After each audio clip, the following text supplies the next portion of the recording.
নমস্কার বন্ধুরা, কৃষ্ণ ফুড ওয়ার্ল্ডে আপনাদের স্বাগত। আজকে বানাবো আলুর ডাল। দেখুন আমাদের কি লাগছে। প্রথমেই দেখুন আমি নিয়ে নিয়েছি আলু, ম্যাশ করে নিয়েছি।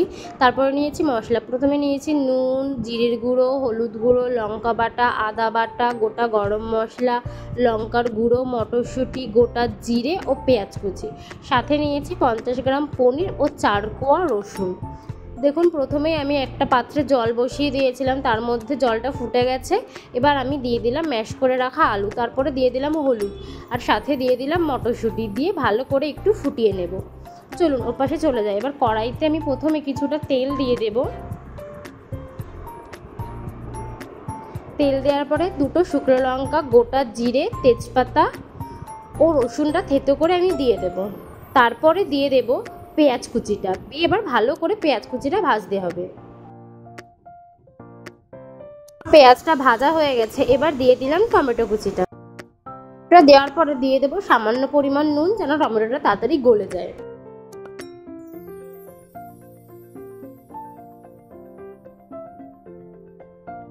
আমার টমেটোটা গলে গেছে। এবার দিয়ে দেবো ছোট চামচের 1.5 চামচ আদা বাটা, তারপরে দেবো ছোট চামচের 1.5 চামচ লঙ্কা বাটা, সাথে দিয়ে দেবো হলুদ, লঙ্কার গুঁড়ো, জিরের গুঁড়ো। সমস্ত মশলাগুলো দেওয়ার পরে ভালো করে মশলাটা কষিয়ে নেব।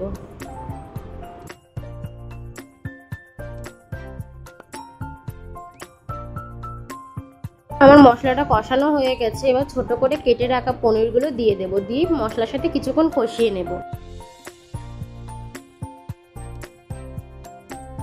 পনির দিয়ে মশলাটা আমার কিছুক্ষণ কষানো হয়ে গেছে। এবার দিয়ে দেবো আলুর যে ডালটা বানিয়ে রেখেছিলাম সেই ডালটা।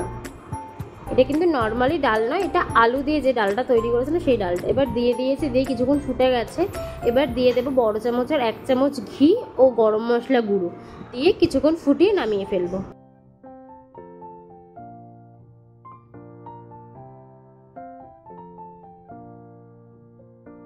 নামানোর আগে কিছুটা ধনেপাতা কুচি দিয়ে দিয়েছি, দিয়ে ভালো করে আবার নাড়াচাড়া করে নামিয়ে ফেলবো।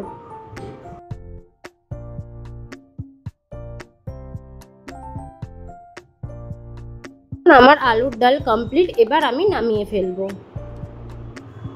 আমাদের ভিডিওগুলো যদি আপনাদের ভালো লাগে, like, comment, share and subscribe করতে ভুলবেন না কিন্তু।